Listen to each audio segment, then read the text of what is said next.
Day 3 at the TiEcon 2025, and the discussion is all about LLMs, AI versus talking much deeper stuff when it comes to venture capitalists who are actually digging deeper into a stealth mode, trying to find out what is that next best thing, and also have a sense of responsibility. I have here with me Asheem Chandna, who is partner for Greylock. Thank you so much for talking to us.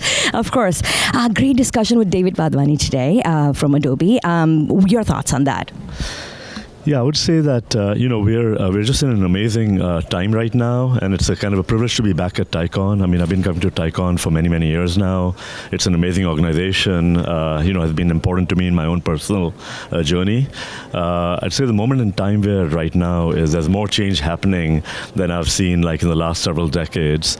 We're really headed into a world of digital labor, where basically many things are going to go to co-pilots, other things are going to go to autopilots. I think it's going to have tremendous ramifications on the economy. Jobs are going to get repurposed. Many new jobs are going to get created. Software workflows are going to completely change. And the way we interact with technology in the future and what technology can do for us is going to be very different. And it's really going to advance things quite a bit. Yeah, absolutely. And I think this is where the fear is more around the higher skill set on how to repurpose. You talked about digital labor, but it's also around productivity and also trying to find that focus in that abundance of knowledge that you have. Any thoughts on how you are pitching it to the different startups and how you're actually advising and guiding them to, remove the noise, perhaps? Yeah, I would say workflows are going to get completely reimagined. So today we all interact with computers or laptops or cell phones in a particular way. We type things, we expect things to come back, or we're speaking into these devices. I think in the future, it's almost like maybe the analogy is using a slide rule and using a calculator and then going to Excel, right? And very different ways of using tools and different productivity models around that. So I think just kind of looking forward, I think we're going to see things change quite a bit. And so I think the opportunity for entrepreneurs really is to reimagine the workflow completely, because the underlying engines are completely different. And so just because things were done in a particular way doesn't mean they're going to be done that way in the future. And really the opportunity is to kind of rethink work at a higher level and have some parts of the work completely automated. And I think also multimodality is going to play a role. So you may be able to speak into things more and have things come back to you in a written format. You may not need to type everything in.